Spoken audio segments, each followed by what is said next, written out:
The envelope landed on Edmund Voss's writing desk at 9:30 on a Tuesday morning, and it did not knock. It did not announce itself with a polite clearing of a throat or a knock on the heavy oak door.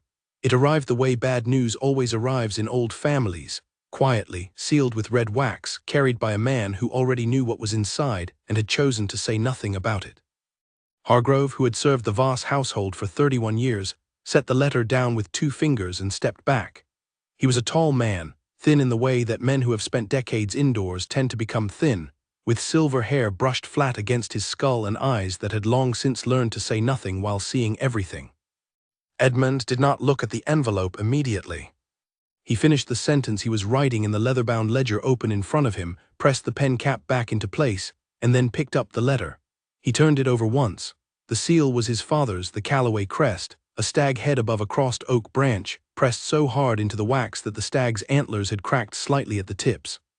His father pressed everything too hard. He opened it. There was one line inside, not a greeting, not a salutation, not even the pretense of warmth that a man might extend to a son he had not spoken to in 7 months. Just one line, written in the old Earl's hand, which had once been elegant and was now reduced by illness to something jagged and effortful. You will be engaged by Friday, or the estate passes in full to Cousin Gerald at the time of my death. Edmund read it twice. The second reading did not make it better or worse, it simply made it real. He set the letter on the desk, smoothed the paper with the flat of his hand once as though he were ironing out a crease, and then looked up at Hargrove, who was still standing in the precise spot where a man stands when he expects to be needed. "Pour me something," Edmund said. Hargrove moved to the sideboard without a word. The study was a room that had once felt like belonging and now felt like history. Dark bookshelves ran floor to ceiling on 2 walls, filled with volumes that Edmund had read as a young man and that now sat in their places like well-dressed guests who had stayed past their welcome. A fireplace occupied the far wall, cold now in the late spring morning, its iron grate empty. Above it hung a portrait of Edmund's grandfather, the 33rd Duke, painted at 50 with the expression of a man who had already decided that the world was a disappointment, but intended to endure it with dignity. Edmund often thought he looked more like that portrait than he looked like his father. He took the glass Hargrove brought him, drank half of it and set it down. "You knew what was in this," he said. "It was not a question." Hargrove did not flinch. "I was present when His Grace dictated it to Mr. Alderton last Thursday," he said. "I did not feel it was my place to inform you ahead of its delivery." Edmund looked at him. "And what do you feel now?" A pause, brief, careful, the kind of pause that Hargrove had perfected over 3 decades of managing the space between what was said and what was true. "I feel that the morning is colder than the calendar suggests, Your Grace, and that the fire should perhaps be lit." Edmund almost smiled. It was not a happy thing, but it was real. He stood up from the desk and walked to the window. The grounds of Callaway House stretched out below him, several hundred acres of formal garden fading into pasture, the old stone wall along the east border catching the early light, the oak avenue that led down to the gate and the road beyond. He had walked that avenue as a boy, as a young man, as a person who had once believed that loving a place was the same as belonging to it. He was not sure he believed that anymore. "Gerald," he said, not really to Hargrove, more to the window, to the grounds, to the oak trees standing in their patient rows. "He would sell the east pasture within a year. He has always wanted money more than land." "That is my understanding of Cousin Gerald's character as well," Hargrove said from across the room. "He would let the tenants go." "Very possibly." Edmund turned from the window. He looked at the letter on the desk, small and white against the dark leather. A single line. His father had reduced a lifetime of complicated grief to a single line and a deadline, and somehow that was the most accurate thing the old man had ever done. "Who is she?" Edmund asked. Hargrove had been expecting this. "Lady Cecilia Morne, Your Grace, eldest daughter of Viscount Morne of the Renforth estate. She is 28 years old, educated at home and later in Paris, speaks 3 languages, has managed her father's household since the Viscountess passed some 4 years ago. By all accounts she is considered a composed and capable woman. My father chose her." "He did. And was she consulted?" "In this arrangement." Hargrove's expression did not change, but something shifted behind his eyes. "I believe the arrangements were made between His Grace and the Viscount, Your Grace." Edmund picked up the letter again and looked at it, so she was also not consulted. "That would appear to be the case." He set it down again. He walked to the fireplace, though there was nothing in it to look at, and stood with his hand on the mantel and his head slightly bent. The silence in the room was the kind that accumulates in old houses, thick and particular, made of all the conversations that had happened there and all the ones that had been deliberately avoided. His father was dying. He had known this for 2 months, since the letter from Dr. Holt had arrived and Hargrove had placed it on the same desk with the same 2 fingers and the same quiet step back. The doctors had given the Earl perhaps 6 weeks. That had been 8 weeks ago. His father, who had spent his entire life refusing to do what anyone expected of him, appeared to be refusing to die on schedule as well. Edmund straightened up. He turned from the fireplace and looked at Hargrove with an expression that Hargrove recognized, not from anger, not from arrogance, but from something older and more settled in the man's character. The expression of someone who has decided. "Tell me clearly," Edmund said, "if I do not comply, if I do not produce an engagement by Friday. What exactly does forfeit everything mean in practical terms?" Hargrove folded his hands behind his back. "The estate is entailed, Your Grace, to the male heir of the Voss line, with the provision of continued occupancy by the current Duke's family. The trust established by your grandfather stipulates that it passes intact only if the current Duke produces an heir or is formally engaged to be married before the Earl's death, a clause your father had inserted some years ago. Without engagement by the specified date, the income from the estate, the farm rents, the timber yields, the investments managed under the trust, all of it transfers to the next male Voss, which would be Cousin Gerald. You would retain the title. You would not retain the means to sustain it. So I would be a duke with an empty name." "You would be a duke, Your Grace, that is not nothing." Edmund looked at him for a long moment. Then he picked up the glass from the desk and finished what remained of it. He set it down with a small, precise click. "He has given me until Friday," he said. "Yes, Your Grace." "Today is Tuesday." "Yes, Your Grace." Edmund walked back to his desk, sat down, and opened the ledger again to the page where he had been writing. He looked at the sentence he had completed before opening the letter.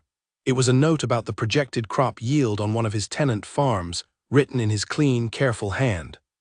He picked up the pen. He put the cap back on. He set the pen down. "Has anyone contacted Lady Cecilia about the timeline?" he asked without looking up. "I believe arrangements were made for her to arrive at Calloway House by Wednesday morning, Your Grace." He looked up then. "She is coming here." That was the plan arranged between the 2 estates. Edmund sat with that for a moment. A woman he had never met was on her way to a house she had never been in, to meet a man who had already decided, in the flat and certain way that some people decide things, that he would rather give up the Oak Avenue and the East Pasture and 4 centuries of a family name than marry a stranger, because a dying man wrote it in 1 line on a Tuesday morning. He looked at the letter again. He thought about the last time he had planned to ask a woman to marry him. The ring he had ordered from the jeweler on Brent Street. The evening he had chosen, a garden, quiet, the right kind of light. The careful words he had written out and then decided he would not need, because the words he actually felt were simpler than anything he could write down. He had never said them. He pushed that thought back to where it lived. That was a different room. He did not open that door anymore. "Hargrove," he said. "Your Grace." "Sit down." Another pause, longer this time. In 31 years no one in the Voss family had ever told Hargrove to sit down in this room. It was not done. The geometry of the household had never permitted it. "I would rather stand if it's all the same, Your Grace." Edmund nodded. He understood. Some men carry their dignity in their posture, and Hargrove had earned every inch of his. "All right," he said. "Then stand and tell me what you think I should do." The silence that followed was the longest Hargrove had allowed himself in 31 years of service. "I think," he said finally, choosing each word the way a man chooses footing on uncertain ground, "that there is a difference between a decision made from principle and a decision made from grief. And I think, Your Grace, that you are the only one who knows which this is." Edmund looked at him for a long time. Then he opened the ledger again and stared at the page without reading it. "That will be all, Hargrove," he said. Hargrove moved toward the door. "Leave the bottle," Edmund said. Hargrove left the bottle. He closed the door behind him without a sound, with the practiced quiet of a man who has spent 3 decades learning that the most important thing he can do is leave a room at exactly the right moment. The study settled into silence. Outside the window, the oak avenue stood in the morning light, old and patient and completely indifferent to what happened next. The trees had been there for 200 years before Edmund was born. They would, in all likelihood, still be there long after all of this was resolved, whichever way it resolved. Edmund poured himself another glass. He did not drink it, he just looked at it. The letter sat on the corner of his desk, 1 line, 2 facts, 1 deadline, and somewhere in the middle of all 3, the shape of a choice that he had not asked to make. He pulled the ledger back toward him.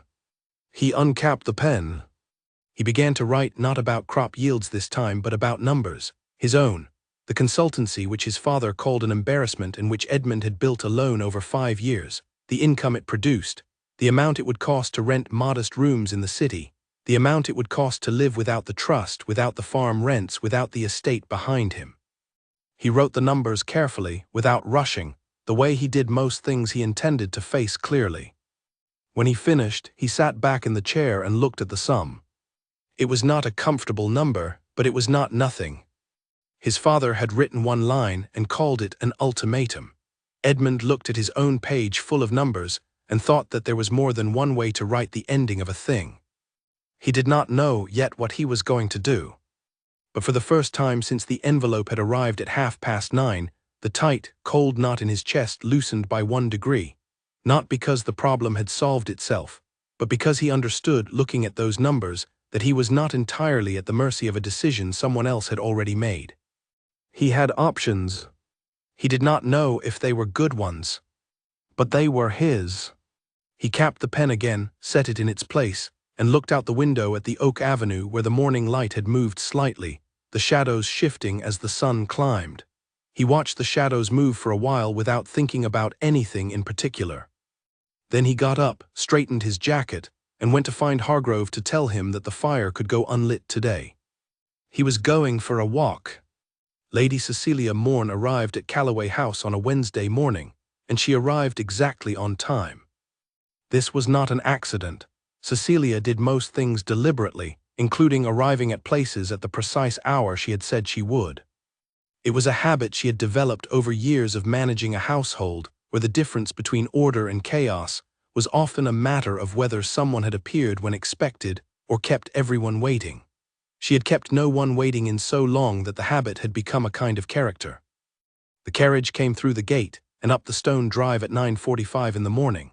The house appeared through the carriage window first as a shape through the line of oak trees, then as the full face of the building as the drive curved left, a wide grey stone manor with tall windows and ivy covering the east wing, substantial in the way that old houses become substantial, not from any single grand feature, but from the accumulated weight of everything they have held for a long time.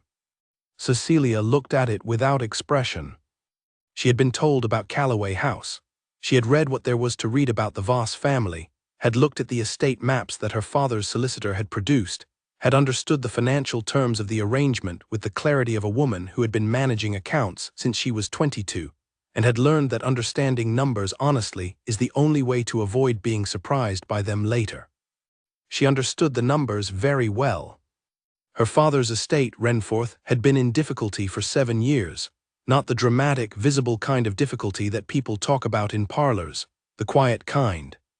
The kind where the house looks the same from the outside, but the roof over the east wing has been leaking since her mother's last year, and the repairs have been delayed and delayed again, and the tenant farms that once produced a reliable income have been giving less each year as the land needs investment that there is no money to provide. The kind of difficulty that a family of rank manages by saying very little and hoping that something changes before it becomes impossible to pretend that nothing has. Nothing had changed. And so here she was. Cecilia did not think of herself as a woman being sold. She was intelligent enough to know that framing anything that way helped no one. What she thought of herself as was a woman with limited options making the most sensible one available to her. She had read about the Duke of Calloway. She knew he was 36, that he ran an agricultural consultancy, which her father had mentioned with mild puzzlement, as though a duke who worked was a curiosity rather than a sensible thing. She knew he was unmarried. She knew his father was dying. She did not know what she would find when she met him. She was about to find out. The carriage stopped at the front steps. The door was opened for her and she stepped out, smoothing the front of her coat, dark green, wool, practical for travel, and looked up at the house for one moment before the front door opened, and a tall, silver-haired man in a dark suit appeared at the top of the steps. Not the Duke. She knew it immediately. The posture was that of a man who served, though the word served felt inadequate for the particular quality of presence this man carried. He came down the steps with the unhurried precision of someone who has long since stopped performing competence and simply exercises it. "Lady Cecilia," he said, "welcome to Calloway House. I am Hargrove. I will see to your luggage and your rooms. His Grace will receive you in the drawing-room at your convenience." "Thank you, Hargrove," she said. She meant it. She always meant it when she thanked staff. It was a thing her mother had taught her, that the quality of a household is visible in how its people are treated, and that a woman who is polite to the powerful and rude to the ordinary is neither of those things she appears to be. She was shown inside. The house smelled of wood and old paper, and something faintly floral that she could not quite identify, something dried, herbs perhaps, or the particular scent of rooms that have been aired regularly for many years. The entrance hall was wide, with a black and white tiled floor and a staircase that curved upward to the left, 2 portraits on the left wall. A large clock to the right of the door ticking.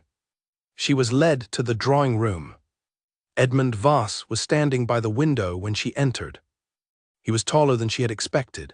This was, she recognized immediately, an irrational thing to have expected anything about, since she had been given no description of his height, but the mind forms expectations without permission, and the mind had apparently decided he would be shorter.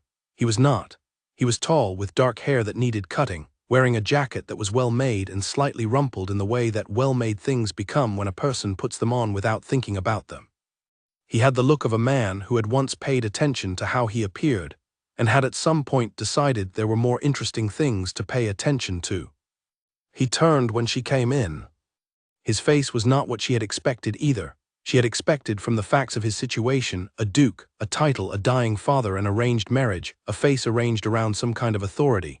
What she found instead was a face that was simply looking at her, not assessing, not performing welcome or displeasure, just looking with dark eyes that did not pretend to feel something they did not feel.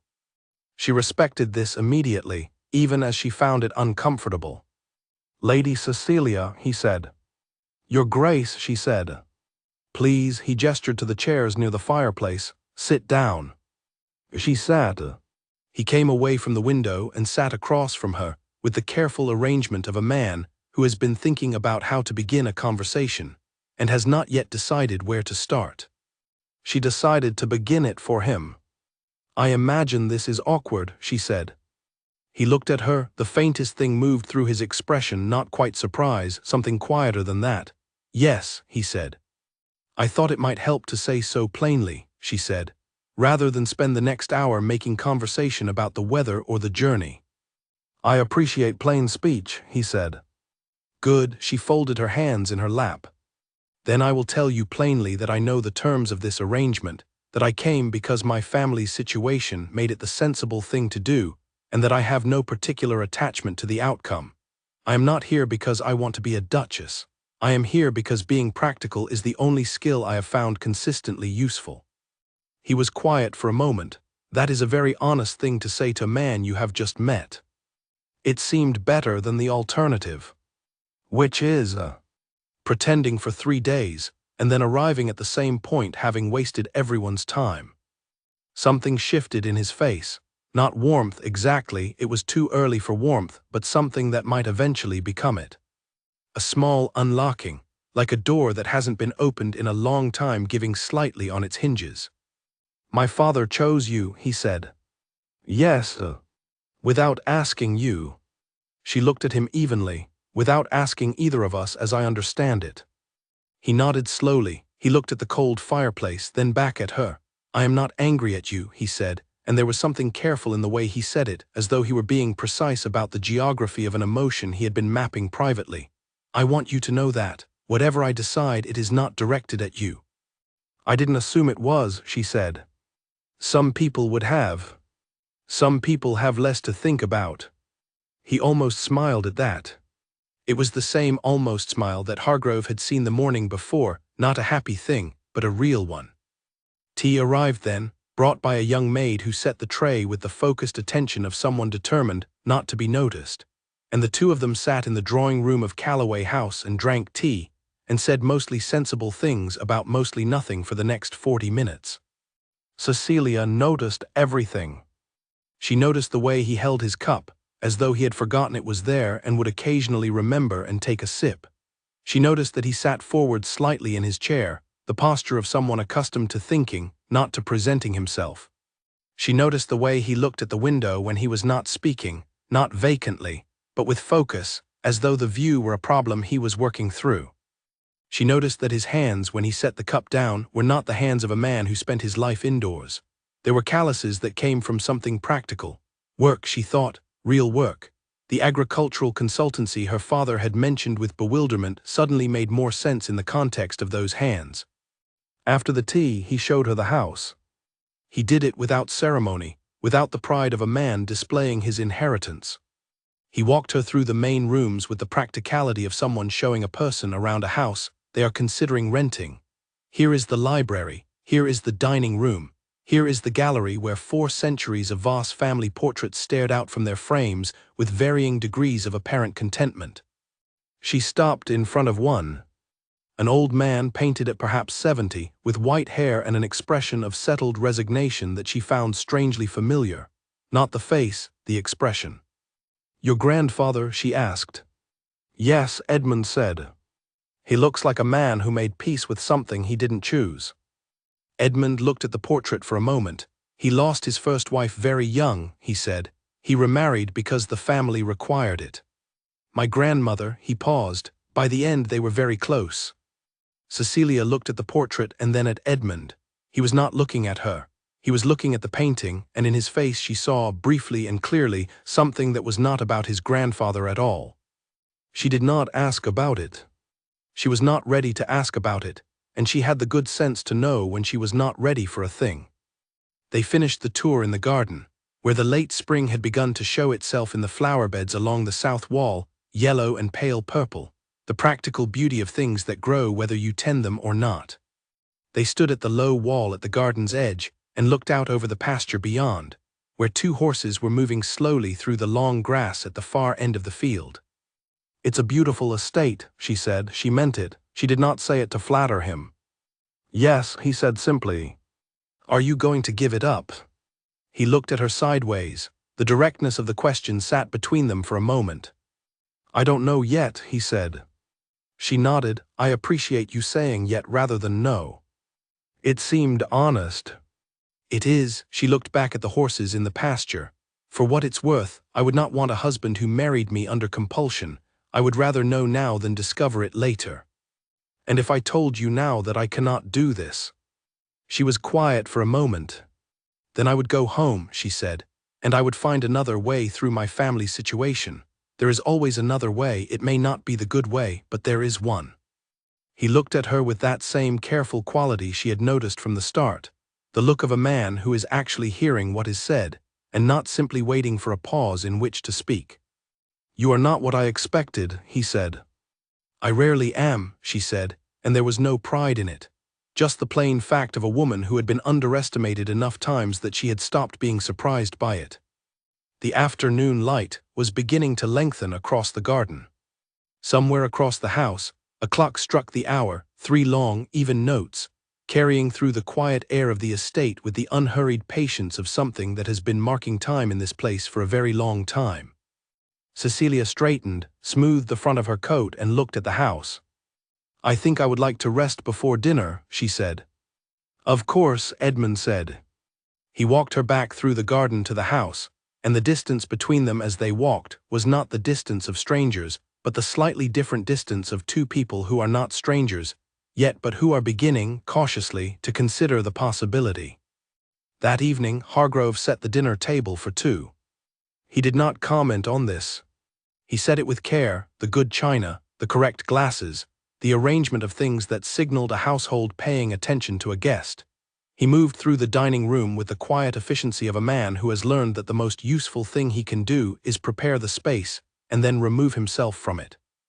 In her room, Cecilia sat at the small writing desk near the window and wrote a letter to her younger sister, Marjorie, who was 18 and hopelessly romantic, and had been following this development with the intense interest of someone watching a story unfold from a comfortable distance. She wrote, "He looked at me today the way a man looks at a door he has no intention of opening." She paused, pen hovering. Then she added, "I am not sure he knows that yet." She folded the letter, sealed it, and set it aside for the morning post. Then she went to dinner. There is a particular kind of knowledge that men like Hargrove carry, not the knowledge of documents or solicitors or the formal record of events, but the softer, more durable knowledge of a person who has been present. Present in the rooms, present at the edges of conversations, present in the moment between the words and the silence that follows, which is often where the true meaning lies. Hargrove had been present in this house for 31 years. He had arrived as a young man of 26, with good references, a clean suit, and the practical understanding that a career in service was a career of invisibility. A good butler is not seen. He arranges things, he manages things, he ensures that the household runs without the family needing to think about the household running. His value is measured in the absence of problems, not in the creation of solutions. He had been good at this, he had been quietly one of the best. But in 31 years of invisibility, a man sees everything. He had seen Edmund Voss grow up. He had seen the boy who ran down the Oak Avenue with his arms out as though he were testing whether wind resistance was real. He had seen the young man who came home from school with books under his arm and a new quietness behind his eyes that had not been there before. He had seen the adult who carved out a life inside the constraints of a family that loved him on its own terms and called it enough. And he had seen Violet Ashby. He had seen her twice, both times briefly, once in the village when he had been collecting a parcel from the post office and Edmund had been with her, walking on the opposite side of the street laughing at something. Edmund had not seen Hargrove. He was looking at the young woman, and when a man looks at a person the way Edmund was looking at Violet Ashby on that street, he does not see much else. The second time was the morning after the letter was sent. Hargrove had not been meant to see it. The Earl had called for Mr. Alderton, the family solicitor, and the two of them had composed the thing together in the Earl's study with the door closed. But Hargrove had been in the adjacent sitting room, selecting which of the Earl's books needed rebinding, and the walls of old houses are thinner than people assume, and some voices carry farther than they intend.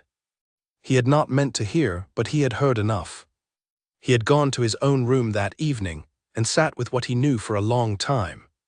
He had thought, "This is not my matter to interfere with." He had thought, "The Earl has his reasons, and his reasons are not unreasonable by the terms of his world." He had thought, "Edmund is young, he will recover, there will be someone else." He had thought all of these things, and he had believed some of them. But the one thing he had not done, the thing that sat in the quiet part of his chest 3 years later and had not stopped sitting there, was the one thing he perhaps should have done. He had not told Edmund. He had told himself it was not his place. He had told himself that a man in service does not insert himself into the private decisions of the family. He had told himself that whatever Violet Ashby had chosen to do after receiving that letter was her own choice to make. He had told himself many things. The thing he had not told himself, until much later, when it was too late to matter, was that loyalty is not always the same as silence. That sometimes the most loyal thing a person can do is say the uncomfortable thing in the room that everyone else is choosing not to say. He had learned this too late to be useful, and now he carried it. On Wednesday morning, Hargrove watched Cecilia Morn arrive at Calloway House. He watched her come up the front steps, and he took her coat and showed her to the drawing room, and he noted, in the way that he noted everything, that this was a woman who was looking at the situation clearly and not asking to be rescued from it. She did not look frightened. She did not look hopeful in the way that made people fragile. She looked, he thought, like a person who had already calculated the range of possible outcomes, and had decided to meet whichever one arrived with as much composure as she could manage. He respected her for this. He respected her the way he respected Edmund, which was the only kind of respect Hargrove had ever found worth having, the kind that is earned by watching a person be honest when honesty is difficult. That evening after dinner, he cleared the table alone while Edmund sat in the drawing room and Cecilia had gone up to her room. He moved through the ritual of it, stacking, carrying, washing, with the focused quiet of a man who does physical tasks while his mind works on something else entirely. He was thinking about a morning 3 years ago. He was thinking about what he had heard through the wall of the sitting room, and about what he had chosen to do with it, and about the boy who used to run down the oak avenue with his arms out and who had, since that morning, run nothing. Who had instead built walls not from coldness, Hargrove knew, but from the particular kind of self-protection that people develop when they have been hurt in a way they do not fully understand. He was thinking about Friday's deadline. He was thinking about the look on Edmund's face in the study on Tuesday morning when he had read that letter, not the anger, not the rejection, but the thing underneath those things, the thing that was older than the letter. The thing that had been sitting in that man since the year he had planned to propose to a schoolteacher's daughter, and had arrived at the jeweler's to find the ring was no longer needed. Hargrove dried the last plate. He put it in its place on the shelf. He stood in the kitchen for a moment, looking at nothing in particular, holding the dry cloth in both hands. There was something he knew, something that Edmund did not know or did not know fully, or knew in the way that people sometimes know things not consciously, but somewhere in the body, somewhere below the part that makes decisions. The thing that Hargrove had heard through the wall 3 years ago was not simply that the Earl had written a letter to Violet Ashby. It was the nature of what the letter had said, not threats, not ultimatums, something worse in a way because it was harder to be angry about. The Earl had been kind. He had framed it as generosity. He had offered the young woman money and a future and a gentle, well-written argument for why letting go was the right thing. He had made it easy for her to leave. And Violet Ashby, who was a sensible, and perhaps not entirely unwilling woman, had left. She had not been driven away, she had been given a door. And Edmund, who had planned to propose on a garden evening with simple words that he had decided he did not need to write down, had arrived at a future where the person he had intended to speak those words to was already in Edinburgh, having taken the money and the door and the careful, generous argument, and had built something new without him. Hargrove folded the cloth and hung it. He turned off the kitchen light. He walked through the house in the dark, the way he always did on his last round, checking the locks, checking the windows, the small domestic rituals of a person responsible for the safety of a household that, at this moment, contained one duke, one visiting lady, and enough unspoken history to fill the library twice over. He paused at the door of the study. The light was on, a thin line of yellow under the door. He stood there for a moment, not knocking, just standing. He thought tomorrow, he thought perhaps not yet. He thought, I have waited 3 years and the question is whether waiting longer serves anything or whether at some point a silence becomes its own kind of action. He was not ready tonight. But he knew, standing there in the dark hall of Calloway House with the clock ticking behind him and the deadline moving toward them all like weather, that the conversation he had been carrying for 3 years could not stay in his chest much longer. He turned from the door. He went to his room. He sat on the edge of his bed and looked at his hands in the dark, the thin, pale hands of a man who had spent 31 years handling other people's things with care, and he thought about the difference between loyalty and silence, and about which one he had been practicing all this time. The clock in the hall struck 11. Hargrove did not sleep for a long time. By Thursday morning, Edmund had filled 11 pages of his private ledger with numbers. The numbers were careful and complete. He had written them the way he did all things he needed to understand methodically, without rushing, letting the figures sit in their columns until they told him something true. He had listed his consultancy income, his private savings, the cost of a set of rooms in the city he had looked at once and never taken, the cost of maintaining even a modest life without the estate behind him. He had written the numbers, and then he had looked at them for a long time. They were not comfortable numbers. Comfort, he understood now, was a thing that had been built into the architecture of his life long before he had a say in it, built into the estate, the title, the trust, the stone walls and the oak avenue, and the portrait in the gallery of the grandfather who had made peace with something he did not choose. You did not notice comfort until you sat down and worked out exactly what it would cost to replace it. It would cost a great deal. Not everything. He could live. He could live reasonably well. The consultancy was real, its income was growing, and there was a particular kind of satisfaction in having built something that was entirely his, no title attached to it, no family history propping it up, just 5 years of work and the genuine knowledge of something useful. But the difference between living reasonably well and living the way he had always lived was wide enough that you could drive a carriage through it. He looked at the numbers. He did not make a decision. Instead, he put on his coat and walked down to the solicitor's offices in the village, because there was a step before a decision, and that step was making sure he understood exactly what he was deciding about. The solicitor's office was on the main street of the village, above a printer's shop, up a flight of stairs that always creaked in the same place, the third step from the top, no matter how carefully you placed your foot. Edmund had been climbing these stairs since boyhood behind his father, behind Mr. Alderton Sr., who had managed the Voss family's legal affairs for decades before his son had taken the practice over. Mr. Alderton Jr. was 42 precise, and had the careful face of a man who delivered news for a living, and had learned that the delivery is almost as important as the content. He rose when Edmund came in and offered a chair and a glass of water, and the formal condolences about the Earl's health that had by now been offered so many times by so many people that they had become a kind of background noise, like weather.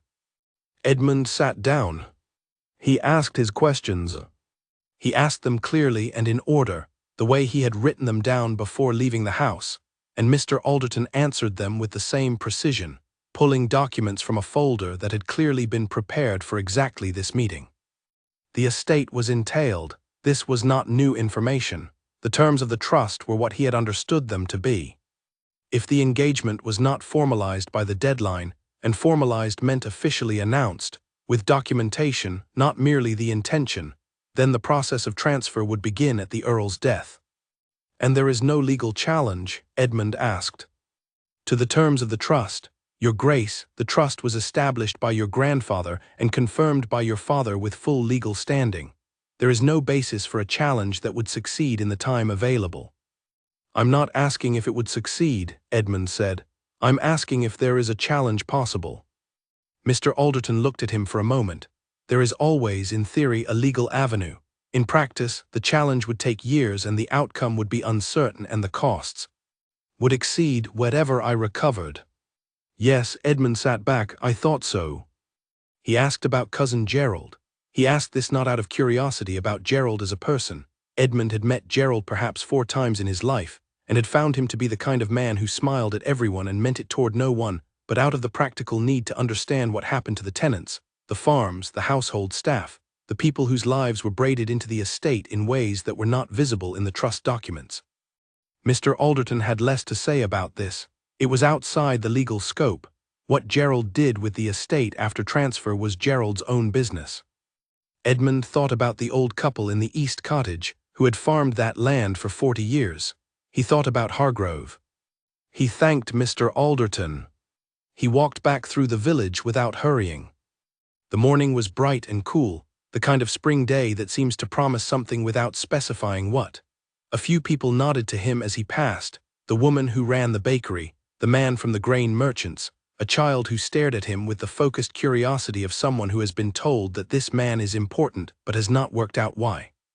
He nodded back to each of them with the same courtesy, not the performing kind but the real kind, the kind that comes from genuinely not thinking you are worth more than the people around you. His father had never quite managed that. It was the one quality Edmund was most certain he had not inherited from the Earl. He arrived back at Calloway House at noon to find that Cecilia was in the garden. She was sitting on the low stone wall at the south end, with a small book open in her lap, though she was not reading it. She was looking at the pasture, at the same 2 horses that had been there yesterday afternoon, moving slowly through the long grass as though they had nowhere to be, and found this entirely satisfying. He came through the garden gate, and she turned at the sound of it. I thought you had gone to the village, she said. I did. He came and stood near her, looking out at the same view. I went to see the solicitor. She looked at him and the situation is as I understood it. He put his hands in his coat pockets. The numbers work out the way they work out. She closed the book in her lap. Can I ask you something?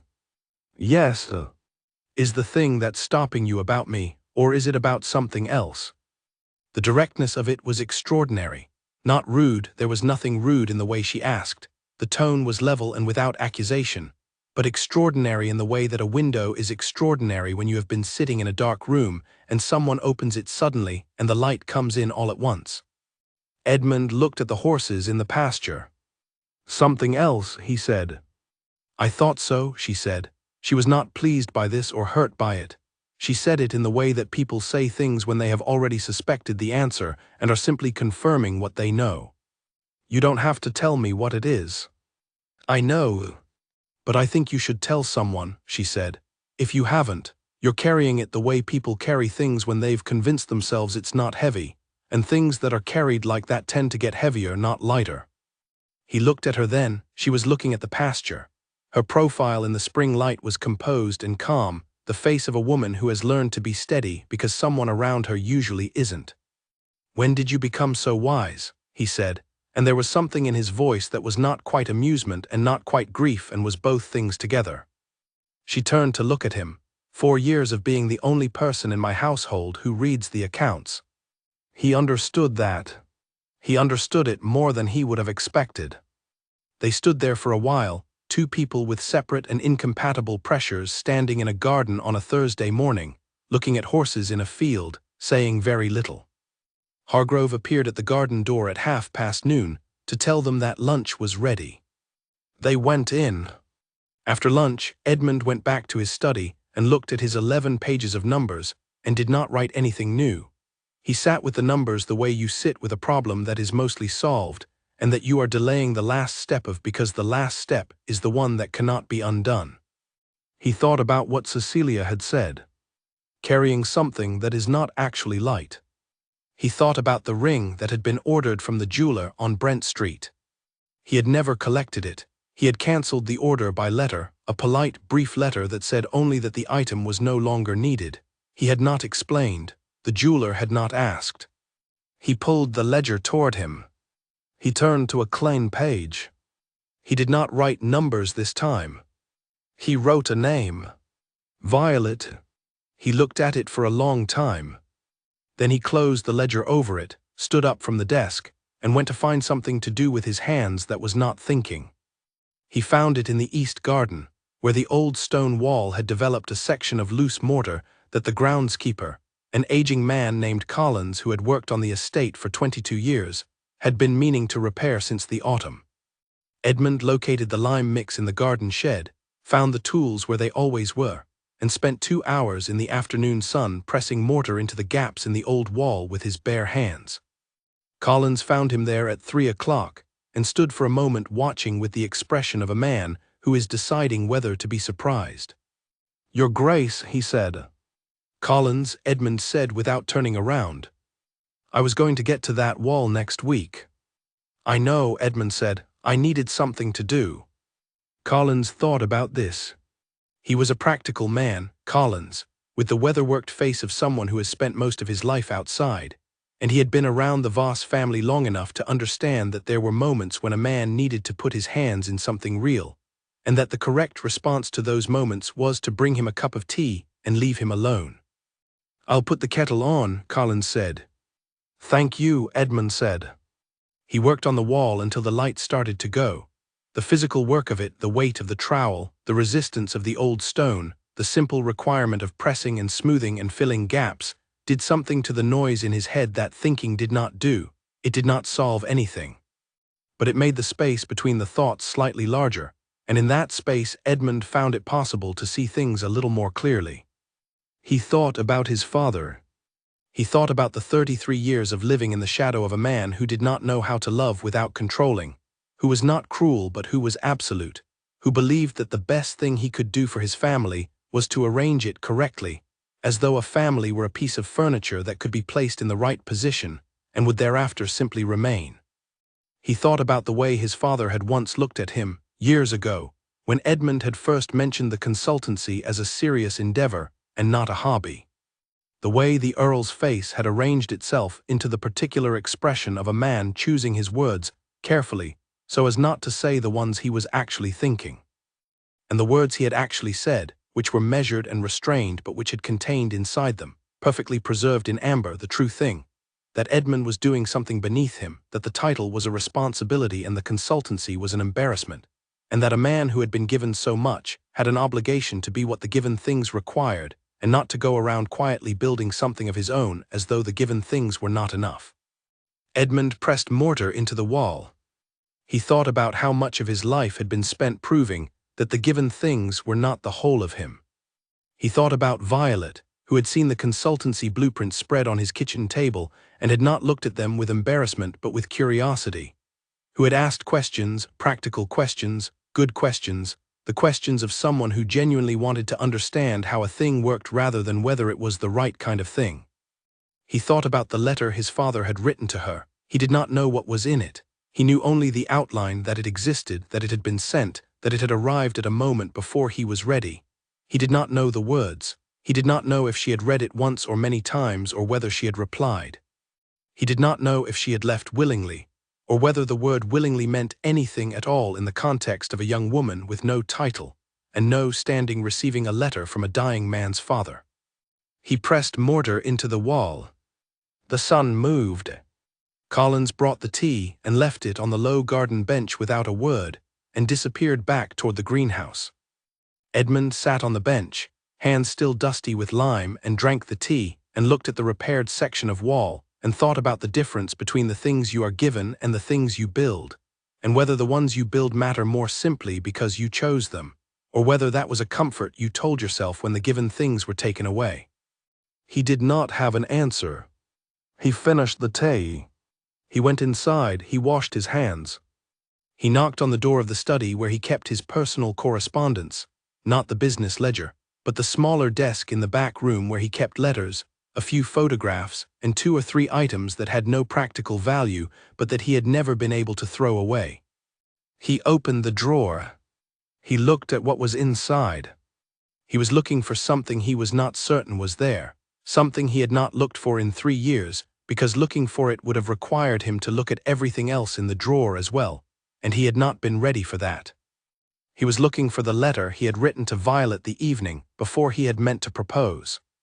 The letter he had decided he would not need, because the words were simpler than anything he could write down. The letter he had started and then put away, unfinished. It was there.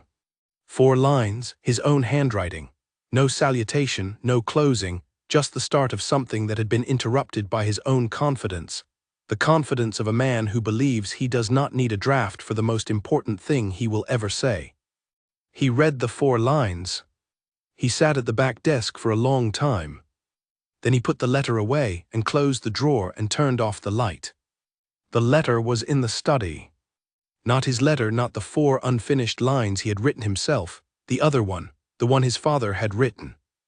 Edmund had known at some level that it likely existed. He had constructed the outline of it from the facts, that Violet had left, that the timing was deliberate, that his father was not a man who permitted inconvenience to simply exist when it could be addressed. He had known there was likely a letter. Knowing was different from finding.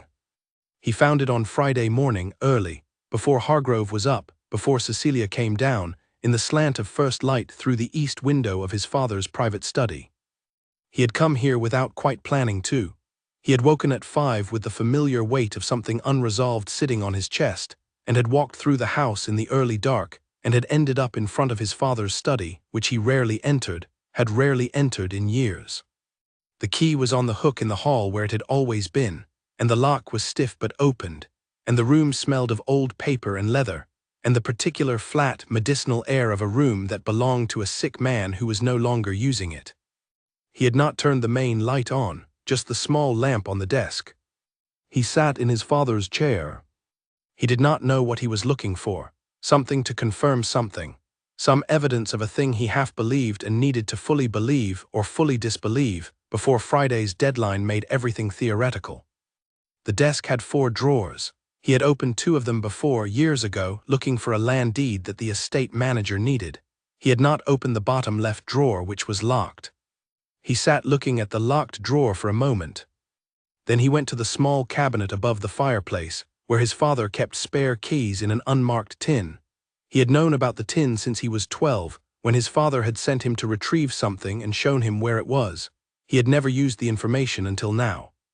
The small key in the tin was brass and old, and it opened the bottom left drawer.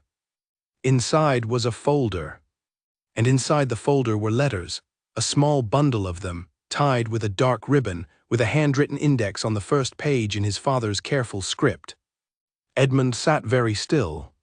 He looked at the index. The letters were organized by recipient and date. There were letters to solicitors, letters to a doctor whose name Edmund did not recognize, letters to the Earl's own brother from 15 years ago. And at the bottom of the index, the last entry. V. Ashby, March 3 years prior. Edmund untied the ribbon. He found the letter easily. It was the last one in the bundle, as though it had been placed there most recently. He unfolded it. His father's handwriting, which had once been elegant and was still in this letter, before the illness had taken its toll, precise and unhurried. He read it. He read it twice. He sat in his father's chair in the grey spring morning light, and read the letter that had been sent to Violet Ashby 3 years ago, 2 weeks before Edmund had planned to propose, and he understood as he read that it was worse than he had imagined, and also that it was not what he had imagined. He had imagined something hard, something authoritative, the Earl delivering a verdict. What the letter actually was kind. It was the kindest possible version of what it was, which made it in some ways the most devastating version. His father had written to Violet with a gentleness that Edmund had rarely seen him deploy in life, the gentleness of a man who had thought carefully about how to say a thing so that it would be received well. He had not threatened her. He had not told her she was unsuitable or used any language that could be called cruel. He had instead told her slowly, warmly, with apparent sincerity that he understood she cared for Edmund, and that because he understood this, he wanted to be honest with her about what Edmund's life would require of him. That Edmund, whether he knew it yet or not, would eventually have to choose between his feeling for her and his responsibilities. That the title, the estate, the family, these were not merely pleasures Edmund might surrender, but obligations to the people who depended on the land, and the name, and the long continuity of the Voss family in this county. That choosing her would cost him things he could not yet see clearly. And then he had offered money. A sum that was not insulting. It was, Edmund realized, a meaningful amount, more than most women in Violet's position would see in a decade, and had framed it not as payment but as the Earl's way of ensuring that, whatever she chose, she had the freedom to choose it freely. Edmund sat with the letter in his hands. He sat with the particular feeling of holding something that rewritten the shape of a thing you thought you understood. His father had not driven Violet away. He had given her a door and all the materials to build something on the other side of it, and Violet, who was a sensible and clear-eyed person, had walked through it. She had chosen. But had she chosen freely? Or had she chosen the way people choose when all the available roads except one have been gently closed? Edmund did not know. He folded the letter. He sat in the chair. Outside, the morning was brightening. He could hear, faintly, the sound of the house beginning to wake, a door somewhere, a distant sound of water running, the small sounds of a household returning to life. He looked at the letter in his hands. And for the first time in 3 years, the grief that had sat in his chest like a locked drawer opened, not explosively, not with drama, but quietly, the way a very old door opens slowly, with resistance, releasing a smell of something that has been kept in the dark for too long. He sat with it. He did not rush it. He sat in his father's chair in his father's study, and held his father's letter and gave himself, for the first time, the space to feel the thing he had been carrying without feeling, the thing he had been translating into practical decisions and professional commitments, and 11 pages of ledger numbers rather than allow himself to simply feel. After a long time, he did not know how long, he became aware that the light in the room had changed. The lamp was no longer the strongest light, the window had overtaken it, morning was here. He heard Hargrove's step in the hall, the unmistakable, precise sound of it, the same rhythm for 31 years. Edmund refolded the letter. He placed it in the folder. He replaced the folder in the drawer and locked it, and put the key in the pocket of his coat. He turned off the lamp. He stood up from his father's chair. He was still Edmund Voss, still the Duke of Calloway, still the man with 11 pages of numbers in a ledger, and a deadline moving toward him, and a woman at the breakfast table who deserved more honesty than the situation had yet given her. But he was also, now, a man who had read the letter. And whatever he did next, he would do it knowing what he knew. He opened the study door. Hargrove was in the hall, moving toward the kitchen. He stopped when he saw Edmund. They looked at each other across the hallway. In 31 years, Hargrove had developed an extraordinary capacity to read this man's face. He read it now. He saw the locked drawer, and the letter, and the morning, and the thing that had shifted behind the eyes of the Duke of Calloway, and he understood all of it without being told. "Breakfast is at 8, Hargrove said. "Yes," Edmund said. They stood in the hall for one more moment. "Hargrove," Edmund said, "did you know what the letter said?" A pause, the careful kind. "I knew that it was kind," Hargrove said. Edmund nodded slowly. "That's the part that's hardest," he said. "Yes, Your Grace," Hargrove said. "I thought it would be." And he went to make breakfast. On Thursday evening, after the table was cleared and the house had settled into its nighttime quiet, Hargrove did something he had not done in 31 years. He sat down uninvited. He had been thinking about it all day. Through the morning, through the serving of lunch, through the afternoon hours in which Edmund had worked on the garden wall with his hands and Cecilia had walked the south grounds alone, and the house had gone about its business with the particular tension of a place that knows something significant is about to happen, but does not know yet in which direction. He had been thinking about Thursday evening for 3 years. Not this specific evening, not this specific hour, but the concept of it, the moment when what he knew could no longer reasonably be kept to himself. He had always known in some part of himself that the silence could not be permanent. Silence never is. It accumulates interest, the way debt does, and eventually the amount you owe is larger than it would have been if you had simply paid it at the beginning. The dinner was over. Cecilia had gone upstairs. Edmund was in the dining room, not eating, not reading, just sitting with his hands around a glass of water as though he were keeping it warm. Hargrove came in with the intention of clearing the table. He cleared the right side, the left side, he stacked the plates. Then he set the plates down and pulled out the chair directly across from Edmund and sat in it. Edmund looked up. The expression on his face went through several things very quickly, first surprise, then adjustment, then a settling into something more careful. "Hargrove," he said. "Your Grace," Hargrove said. The silence that followed was not uncomfortable. It was the silence of two people who have spent a long time in the same household and do not need to fill quiet with noise. But it was also not a familiar silence. It was a new kind, the silence of something about to change. "I owe you a truth," Hargrove said. Edmund set the glass down.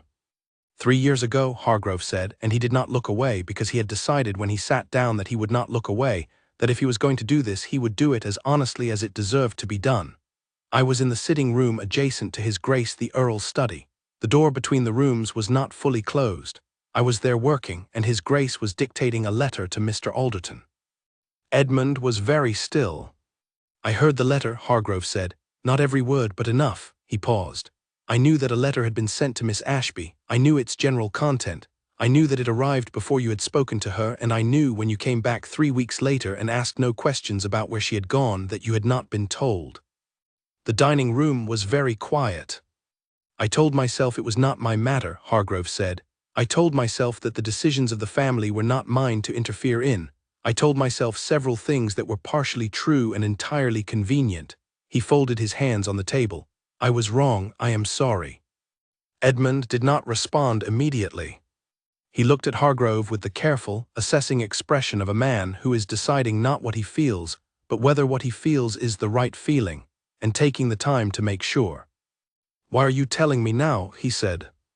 "Because," Hargrove said, "you have until tomorrow to make a decision, and I do not want the decision you make to be built on incomplete information.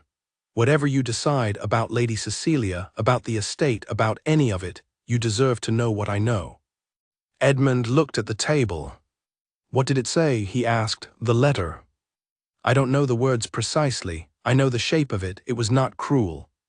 It made an argument, a calm, patient, well-constructed argument for why she should leave, and it made that argument while offering her something to leave toward." He paused. Your father was not a cruel man. He was a man who believed he knew what was right and acted on that belief with total conviction. That is, I think, a more complicated thing to be angry about than cruelty." Edmund looked up. "Yes," he said, "it is." The silence between them was different now, not the silence of a servant and his employer, not the silence of 31 years of professional distance. Something had been placed on the table between them, and they were both looking at it. "She did not leave because she wanted to leave," Hargrove said carefully. "I want to be precise about this, Your Grace. She was given a door. I cannot tell you whether she was glad of it or not. I cannot tell you what she felt. I only know that the door was made very easy to open and she opened it." Edmund sat with this. He sat with the difference between someone leaving and someone being given a way to leave, and the way those two things could look identical from the outside and feel entirely different from the inside. "You should have told me," he said, not with anger, with the plain, level quality of a fact. "Yes," Hargrove said, "I should have." They sat across the table from each other, the Duke of Calloway and his butler, in the dining room of the house that had held 3 decades of their shared history, and neither of them said anything for a while. Edmund poured a glass of water and pushed it across the table without being asked. Hargrove picked it up and drank. It was a small gesture, but it was the gesture of one person to another, across a table in a room where titles were, for the moment, beside the point. "Tell me what you think I should do," Edmund said. "Not what is proper, not what is expected, what you actually think." Hargrove looked at him. "I think," he said slowly, "that the question of what you do about the estate and the question of what you do about your grief are 2 separate questions that you have been treating as one, and I think that treating them as one is how they have both remained unresolved." Edmund was quiet. "I think," Hargrove continued, "that Lady Cecilia is not a burden or a threat. I think she is a person in a complicated situation who has chosen to be honest about it, which is more than most people in her position would do. And I think that whatever you decide, she deserves an honest answer from someone, because she has been handled like an arrangement and not like a person, and she has conducted herself with more grace in 2 days than most people manage in a lifetime." "And Violet," Edmund said. "Violet," Hargrove said, "is in Edinburgh living a life that may or may not have room in it for the past. You do not know. And I think, Your Grace, that not knowing is something you have chosen because knowing would require you to do something with the answer." Edmund looked at him. Hargrove did not look away. "I have overstepped," Hargrove said. "No," Edmund said. "You've stepped exactly far enough, just 3 years late." Something shifted in Hargrove's face. Just for a moment, not a smile, not a frown, but the expression of a man releasing a thing he has been holding for a very long time. "Yes," he said, "I know." Edmund pushed back his chair and stood. He did not leave the room. He walked to the window and looked out at the dark grounds, and Hargrove sat and waited because waiting was what he did best, and this time the waiting was different. It was not the waiting of absence, of choosing not to speak, but the waiting of presence, of having said the thing and now allowing the other person the space they needed to carry it. "I'm going to see my father tomorrow," Edmund said.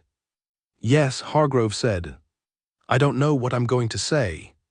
"That's all right," Hargrove said. "The important part is going." Edmund turned from the window. He looked at Hargrove across the room with the expression of a man who has just had a door opened for him, not a comfortable feeling, not an easy one, but a real one. "The last thing," Edmund said, "what you said about the decision about the estate and the decision about my grief being separate, did you mean?" "I meant," Hargrove said carefully, "that you do not have to give the estate up in order to prove something to yourself, and you do not have to marry in order to keep it. What I meant is that those are 2 questions, not one, and that mixing them up is how neither of them gets answered properly." Edmund stood still. "I think," Edmund said after a long pause, "that you should have been a philosopher." "I should have been many things," Hargrove said. "I chose this." He stood from the chair carefully with the deliberate movement of a man who has spent 31 years making every action look intentional, and I have not regretted it. He picked up the stacked plates. He walked to the door. "Hargrove," Edmund said. He stopped. "Thank you." Hargrove did not turn around. He stood in the doorway with the plates in his hands and the long, complicated history of this house behind him. "Good night, Your Grace," he said. He went to the kitchen. He washed the plates alone in the quiet. The water ran and the clock in the hall ticked, and the house around him settled into its nighttime silence, and Hargrove stood at the sink and washed, and for the first time in 3 years, he felt the particular lightness of a man who has put down something he has been carrying for too long. It was not relief was too simple. It was closer to what you feel when you have done the right thing at the wrong time, and have finally done the right thing again, and do not know yet whether it was soon enough to matter, but know that it was necessary regardless. He hung the cloths. He turned off the light. He went to bed, and this time he slept. Edmund drove to Rosemary House on Friday morning. Rosemary House was where his father had been moved 4 weeks ago, when the doctors had decided that Callaway House was too large and too cold for a man in the Earl's condition, and that a smaller, quieter, more closely attended place was needed. It was 20 minutes by road, a stone building at the edge of the village, with nurses and a doctor on rotation and gardens that were tended more carefully than anyone in them was capable of appreciating. Edmund had visited 3 times since the Earl was moved there. Each time had been brief, practical, and had contained the particular atmosphere of a conversation between 2 people who have too much to say and have decided to say none of it. This morning was different. He did not call ahead. He drove himself. He rarely drove himself. Hargrove or one of the men from the estate usually managed it, and he drove with the early morning road to himself and the windows down and the cool spring air coming in, and he thought about what he was going to say, and then he stopped thinking about it, because he had realized somewhere on the road between Callaway House and Rosemary House that he was not going there to say anything in particular. He was going because it needed to be done. His father was awake when he arrived. The nurse, a competent young woman named Agnes who had been with the Earl since the beginning and who had developed the particular skill of being present without intruding, looked up when Edmund came to the door and gave a small, professional nod that contained within it everything she knew and was choosing not to say. The room was bright. A window faced east, and the morning sun came in fully, falling across the bed and the pale hands folded on the blanket and the face of his father, which was thinner than Edmund had last seen it, the bones of it more visible, the way a coastline becomes more visible when the tide goes out. His father looked up. "Edmund," he said. "Father," Edmund said. He sat in the chair beside the bed. He did not make the usual adjustments, did not arrange his coat, did not look at the water glass on the side table, did not perform any of the small deflections that had characterized his 3 previous visits. He sat and he looked at his father. His father looked back. The morning sun lay between them on the blanket, warm and indifferent. Edmund put his hand in his coat pocket. He felt the key to the locked drawer, which he had forgotten to return to the tin above the fireplace. He did not take the key out. He did not take the letter out. He had replaced the letter in the folder and locked the drawer before he left this morning. He had not brought the letter with him. He had brought himself. That was the thing he had brought. "I read the letter," Edmund said. His father's eyes did not change. They were the steady, practiced eyes of a man who has spent a lifetime keeping his face from giving things away and who has been very good at it, and who now, in this room with the sun coming in and the time running out, was tired of being good at it. "Which one?" the Earl said. His voice was quieter than it used to be. The volume had been the first thing the illness took. "To Violet Ashby," Edmund said. "March 3 years ago." A pause, long, the kind of pause that is not silence but the shape of something being carefully held. "It was the right thing to do," his father said. Edmund looked at him. He had prepared himself for many responses, for deflection, for authority, for the controlled regret of a man who believed he had done what was necessary. He had prepared himself for all of it. He had not prepared himself for the way the Earl said it, not with conviction, not with the old certainty, but with the thin, worn sound of a man repeating something he had said to himself so many times that he could no longer remember whether he still believed it, or whether he had simply stopped being able to afford not to. "Did you think so when you wrote it?" Edmund asked quietly, without accusation. His father looked at the window. The morning sun came in. "I thought," the Earl said slowly, "that I was protecting you from a choice you would regret.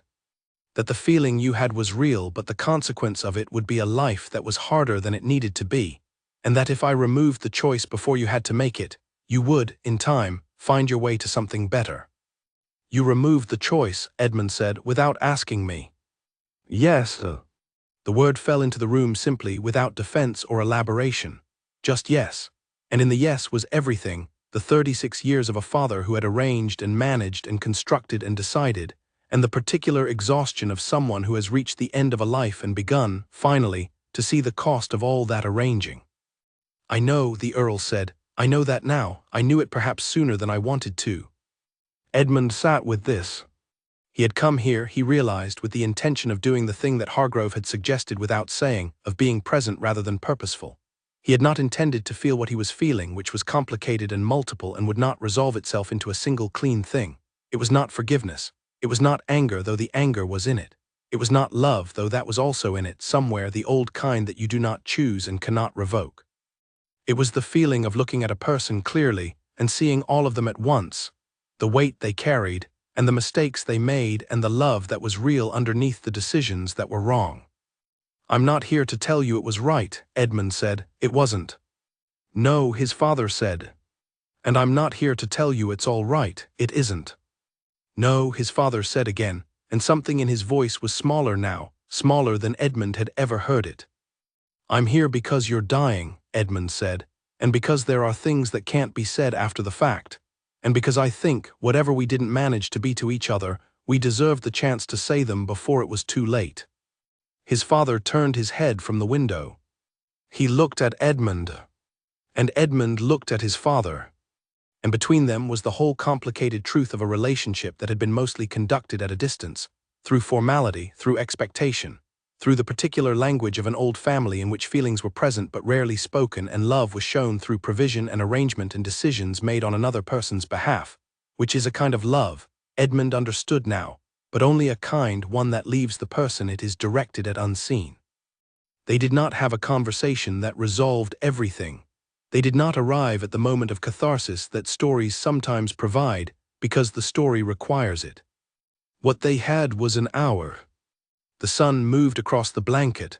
Agnes came in once with water and left again quietly. The Earl's breathing was audible but steady. They talked about small things partly. The estate, the wall in the east garden that Edmund had repaired, a memory his father produced about the Oak Avenue when Edmund was very young, running with his arms out and the Earl watching from the window, and the particular expression his father's face now took when he described this, not pride, but something softer, something that might have been the Earl's version of love finally appearing without its formal dress. Edmund stayed for an hour. At the end of the hour he stood and put on his coat. His father said, "What will you do about the estate?" Edmund looked at him. "I don't know yet," he said. His father nodded slowly. The nod of a man who has spent his life wanting certainty from everything, and who has arrived at a place where uncertainty is the only honest answer. "Whatever you decide," the Earl said, "it should be your decision, not mine." Edmund stood for a moment. He put his hand briefly on his father's shoulder, a single gesture, light, lasting only a few seconds. Then he picked up his hat and he walked out of the room, down the corridor, through the bright front entrance of Rosemary House, and into the morning. The road back to Calloway House was the same road he had driven on the way there. It felt different. He drove back with the windows down and the spring air coming in, and he did not try to solve anything. He let the road be the road and the morning be the morning, and the thing that had happened in the room at Rosemary House settle at its own pace, which was not fast, and which did not require him to have an answer by the time he arrived home. He had a deadline. He still had a deadline. But he arrived back at Calloway House with the feeling that the man who was going to meet that deadline was slightly more complete than the man who had left. Cecilia was in the entrance hall when Edmund came through the door. She was not waiting for him. She had her coat on and her bag in her hand, and she was standing at the hall table writing a note, and she looked up when the door opened with the expression of someone who has been in the middle of a task and is mildly surprised by the interruption. "You're back," she said. "I went to see my father," Edmund said. "He set his keys on the hall table." She looked at him carefully. "How is he?" "Small," Edmund said, and then after a moment, still himself but smaller. She nodded. She did not offer a phrase about it. She seemed to understand, as she had understood most things since she arrived, that there was nothing particularly useful to say about a father who is dying, and that the useful thing to do was simply to acknowledge it and let the moment be what it was. "I was leaving you a note," she said. She looked down at the paper on the table. "I had arranged a carriage for this afternoon." Edmund looked at her coat, her bag. "You were leaving?" "I had planned to, yes." She folded the note. "The deadline is today. I thought it was better to make the decision easier for you by making it unnecessary to tell me to go." Edmund looked at her for a long moment. He thought about what Hargrove had said, about two questions being treated as one, about a person who had been handled like an arrangement, about Grace. "Cecilia," he said. She looked at him. "I need to ask you something, and I need you to answer honestly." "I have answered everything honestly," she said, with the faint, dry tone of someone pointing out an obvious fact. "I know," he said. "I mean, I need to ask you something that may be more difficult to answer honestly than the other things." She set the folded note down on the table. She waited. "In the days you have been here," he said, "what have you actually thought? Not about the arrangement, not about the practical situation. What have you thought about this house and about me and about what this would actually look like as a life?" She was quiet for a moment, long enough that he thought she was going to redirect the question or offer a diplomatic version of an answer. She did not.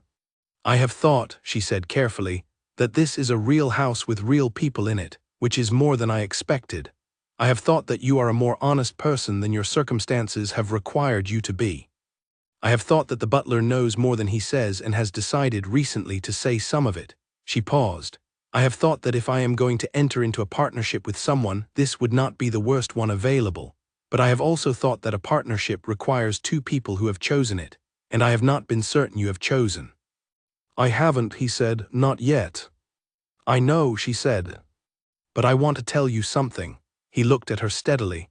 "Not to make a decision for either of us. Just to tell you because you deserve to know and because you were right when you said I was carrying something I hadn't told anyone." She waited. He told her about Violet.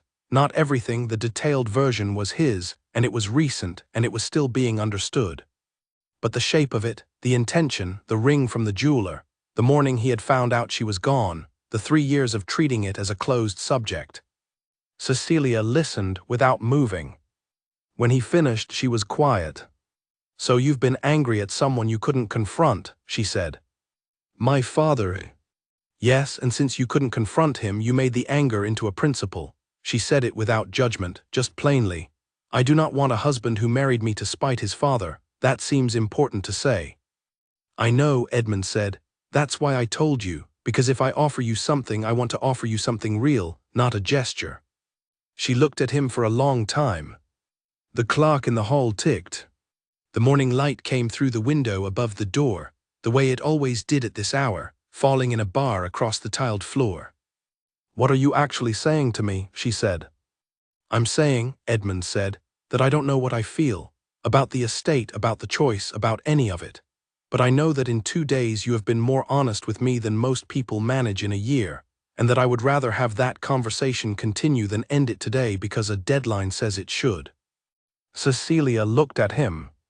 She looked at the note she had folded and set down on the table. She picked it up. She unfolded it. She did not read it to him. She tore it once cleanly and set the pieces back on the table. "All right," she said. "All right. I'm not leaving this afternoon," she said. "Beyond that I don't know either, but I think I don't know is at least an honest place to start." He almost smiled, the real kind. "It is," he said. She took off her coat. She folded it over her arm. She looked at him with the level, clear expression that he had come to recognize as simply how she looked when she was deciding to trust something. "I think," she said, "that we should have lunch, and then you should do whatever you need to do about the solicitors and the estate and the deadline. And then we should talk again this evening, without the deadline sitting in the room with us, and see what the conversation looks like when it's just us." Edmund nodded. "Hargrove," he called. Hargrove appeared from the direction of the kitchen with the timing of a man who has been nearby but not listening, which may or may not have been true. "Lunch for 2, Edmund said. "Yes, Your Grace," Hargrove said. And if there was, in Hargrove's expression, The very faint trace of something that was not quite satisfaction and not quite pride, but something in the general family of both. It was gone by the time he turned toward the kitchen, and no one mentioned it. What happened after the deadline mattered more than the deadline itself. This is, perhaps, the most honest thing that can be said about the end of it. The Friday came and went, and the solicitors received their communication, and the machinery of consequence that had been prepared and waiting began or did not begin, and life in Calloway House changed in ways that were both significant and smaller than expected, as change usually is when it finally arrives. Edmund sent word to Mr. Alderton on Friday afternoon. He drove to the offices himself, again without calling ahead, again taking the stairs with the creak on the third step from the top. Mr. Alderton was at his desk. Edmund sat across from him in the same chair as before and informed him that there would be no engagement announcement. He said it plainly. He did not dress it up. He did not add explanations or philosophical context.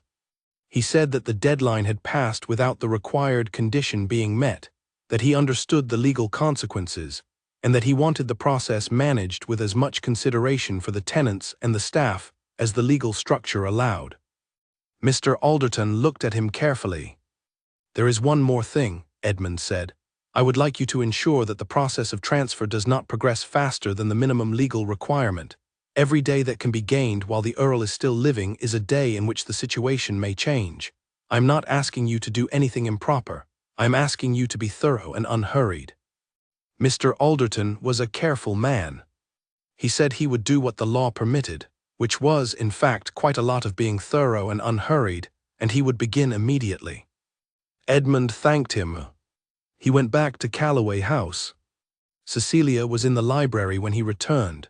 She was actually reading now a history of English agricultural reform that she had found on one of the upper shelves and had apparently decided was worth her afternoon. She looked up when he came in. "Done," she said. "Done," he said.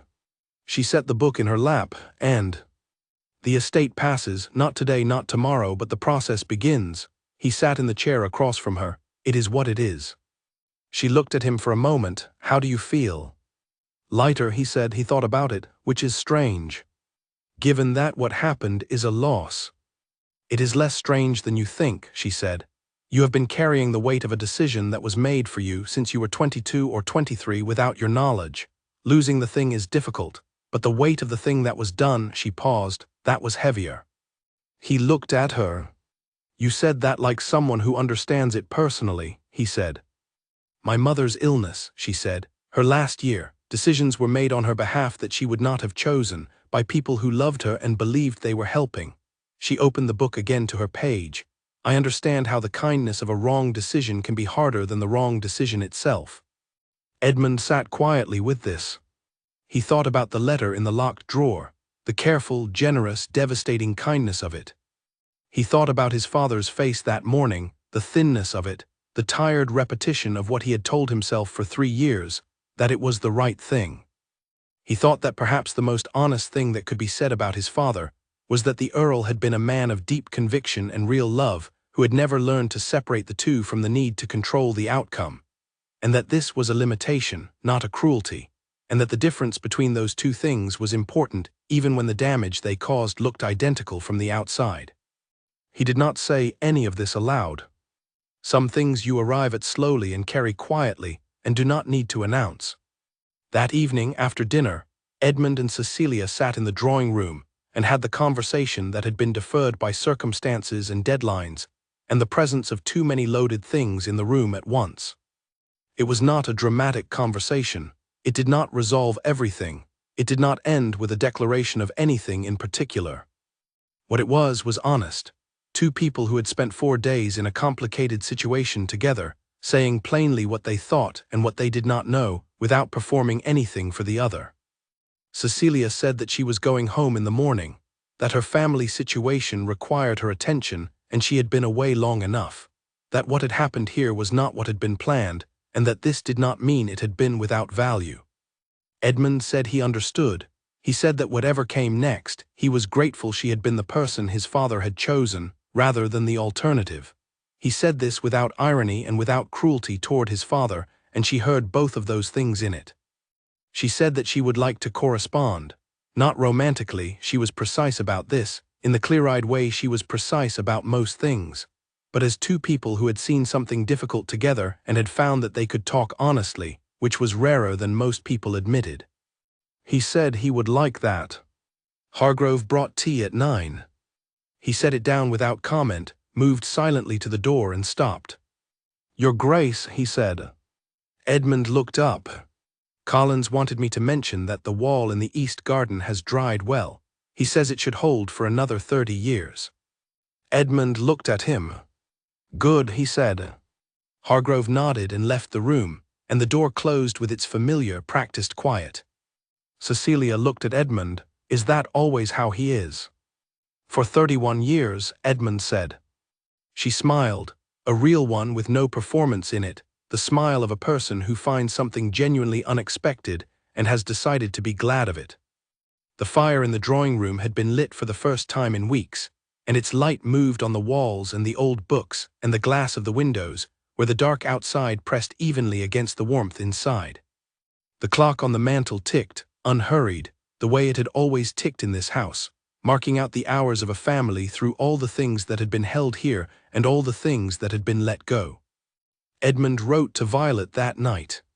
He sat at his writing desk after Cecilia had gone upstairs, and the house had settled into its nighttime sounds, and he wrote the letter he had been composing in the back of his mind for 3 years without knowing it was a letter. He did not write a long letter. He had learned over the past 4 days that the longest version of a thing is rarely the truest version. He wrote 1 page. He told her that he had read what his father had written, and that he understood now what had happened, and that he did not write in expectation of anything, not a response, not a revision of the past, not the possibility of anything that the past had foreclosed. He wrote because she deserved to know that he knew, and that the way she had left had not been what he assumed it to be for 3 years, and that he was sorry for the door she had been given and told was kindness. He sealed it. He wrote her last known address on the envelope, Edinburgh. He set it on the hall table for the Morning Post. He stood in the hall for a moment, looking at it. The house was quiet around him. Outside, the oak avenue stood in the dark, patient and old and entirely uninterested in what happened next, as it had always been. The east garden was dark, the repaired wall invisible in it, holding quietly in its new mortar without requiring anyone to notice. Edmund went upstairs. He slept without dreaming, which was the deepest sleep he had had in 3 years, not because everything was resolved. It was not, it would not be. Resolution is for stories that need endings, and life is not that disciplined, but because he was carrying less than he had been. What he had set down was not gone. He would have to think about it again tomorrow and the day after, and in all the practical mornings of rebuilding a life that was being reshaped by what had happened. But tonight it was less. 6 weeks later, a letter arrived from Edinburgh. It was not long, 1 paragraph, her handwriting, which he recognized the way you recognize something you have not seen in 3 years, but which is exactly as you remembered it. She said that she was well, that she had built something here that she was glad of, that she appreciated him writing and that she understood what it had cost to do so, and that she was glad he knew now. She did not ask to correspond further. She did not leave an opening and she did not close one. She simply said what was true, that she was well, that she was glad. Edmund read it twice. He folded it carefully. He put it in his breast pocket. He wore it there for a while, not to keep it close in any sentimental way, but simply because he had not yet decided where to put it, and the breast pocket was where you put things you were not ready to file away. After some time, he took it out. He opened the desk. He placed it in the drawer, not the locked one, the ordinary one, with the correspondence and the notes and the everyday materials of a life that was continuing to be lived. He closed the drawer. He went to work. Not because work was the answer to everything. It was not. But because the morning had things in it that needed attention, the consultancy, the accounts, the letters from the tenant who needed the Northfield drainage sorted before the autumn came.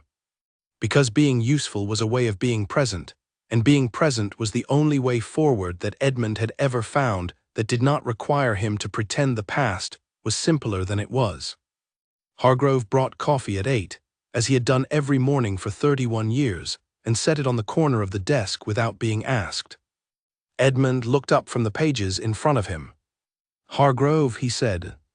Your Grace. Thank you for Thursday. Hargrove looked at him.